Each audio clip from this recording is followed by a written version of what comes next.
Hey, what's up, guys? Alex here in downtown Toronto, across the street from Wellesley subway station on Line 1 Young University.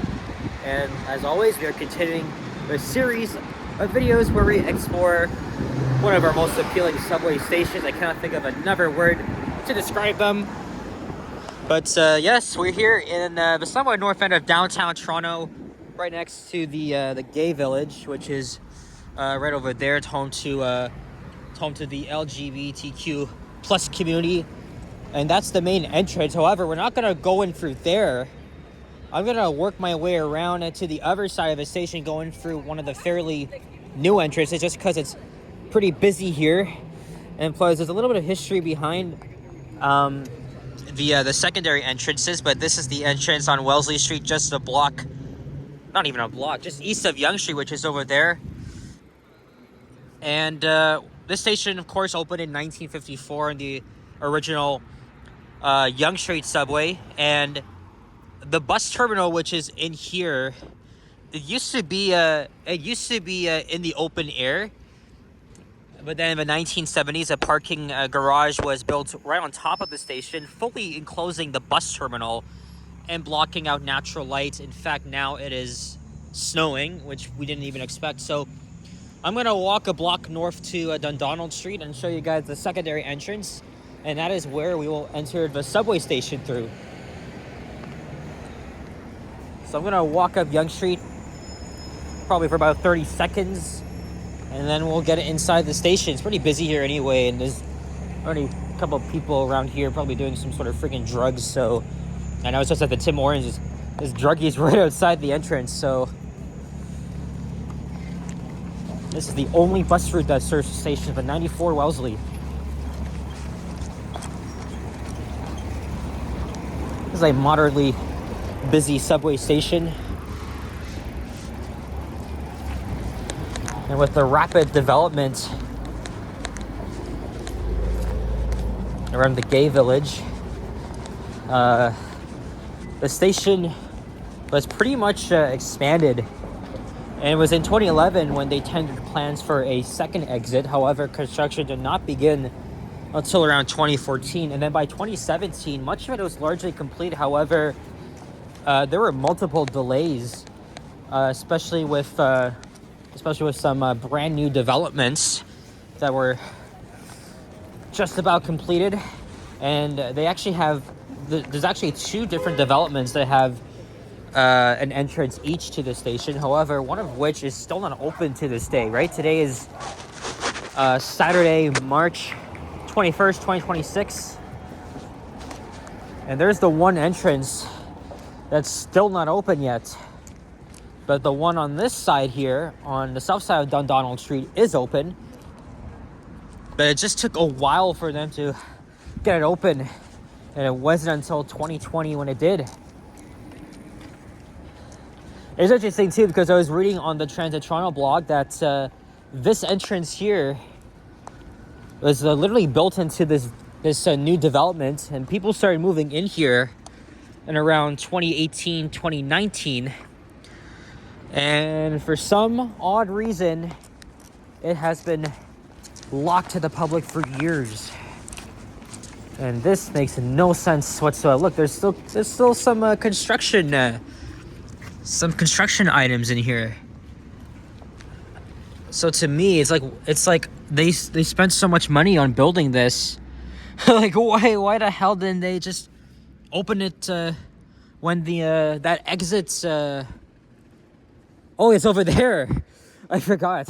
We just gotta go back down the street, but yeah, that entrance. I don't know how long it's gonna remain closed. It probably won't even open until the friggin' 2030s. Like, they spent so much money and they just locked it off to the public. But here's the other one, which has been open for nearly 6 years now.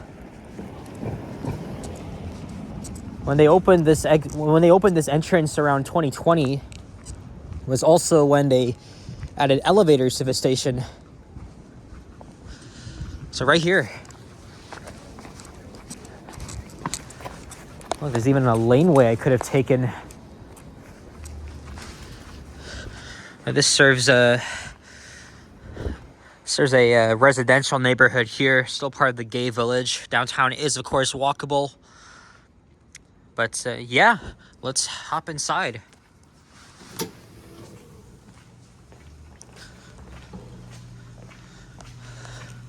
So we are here. And then here's a map of the area. Yeah, right here. But they couldn't dare to add a passageway to the unopened entrance, which has been sitting complete for the past 6 years. All right, let's go inside. I like how they added the Toronto subway font of the name of the station on this wall, and then that one, even though it's nothing really special.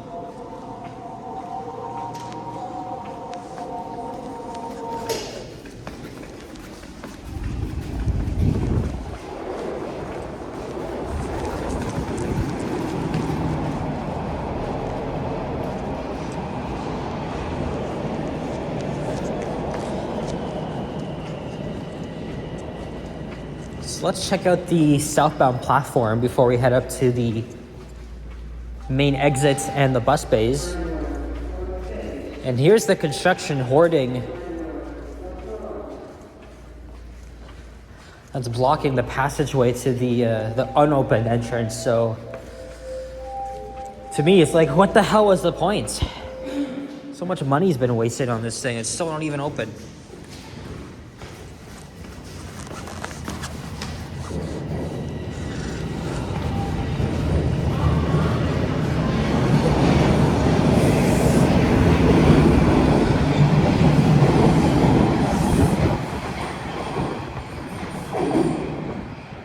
And like most of the original stations on this part of Line 1, they used the station used Vitrolite tiles, but I think it was a different color. I think it was gray. And then, of course, the tiles started to deteriorate. So, in the mid 1980s, the TTC renovated the station to make it look like this. So, using ceramic tiles and using like a aqua color. I can't even tell if that's green or blue, but it's a bit, maybe to some people it looks a little bit ugly because just look at the patterns. But yeah, again, this is the same. This has been around for the past 40 years, and of course the ceilings have been in pretty bad shape. No subway service on the And then there's some even more aqua blue tiles here as part of the accessibility upgrades to right here. So there's the one. There's the elevator that goes up to the entrance / exit. And then these little pillars here. Or from downtown station. I'm not sure why the hell they just didn't fix the whole ceiling here, and then just left it like this. Because I did see a photo of the station before the renovations, and it didn't have that here. So it just makes me wonder, like why the hell didn't they fix it earlier? Either way, this is very interesting.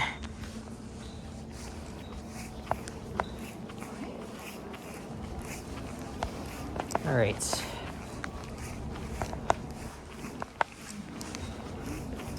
Now let's go upstairs and check out the bus bays.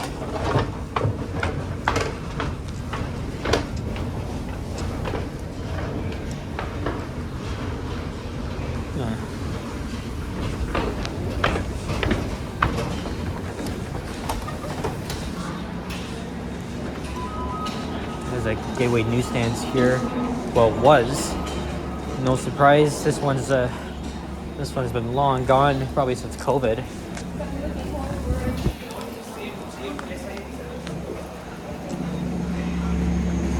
And then here is where you can catch the only bus route that serves the station, the 94 Wellesley.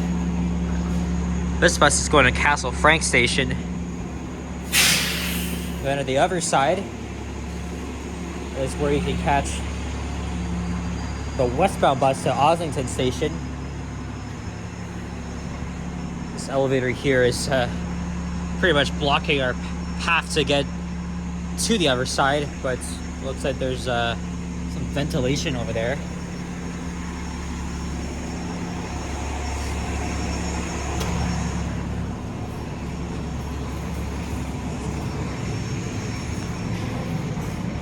So yeah, this station was pretty much renovated when they added the elevators and added new tiles, but these ones here are missing. Yeah, not all of our subway stations are in good shape.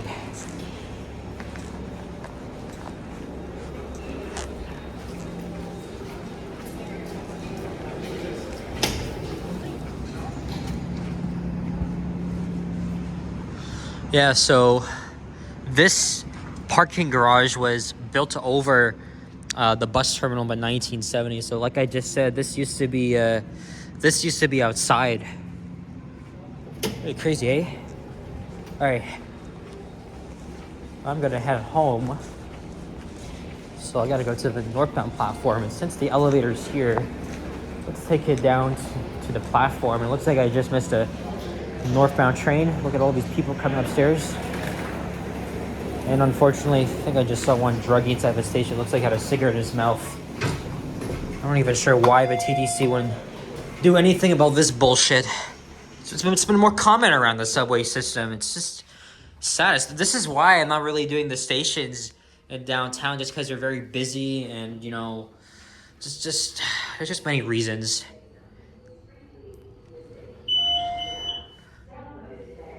I know I'm gonna do Museum Station pretty soon because that's another really cool station, but I'm waiting for the accessibility upgrades to be finished, and then, you know, it makes more sense to check them out.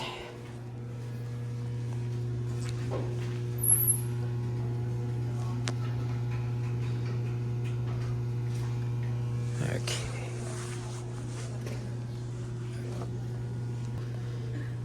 So it's 6:45 now.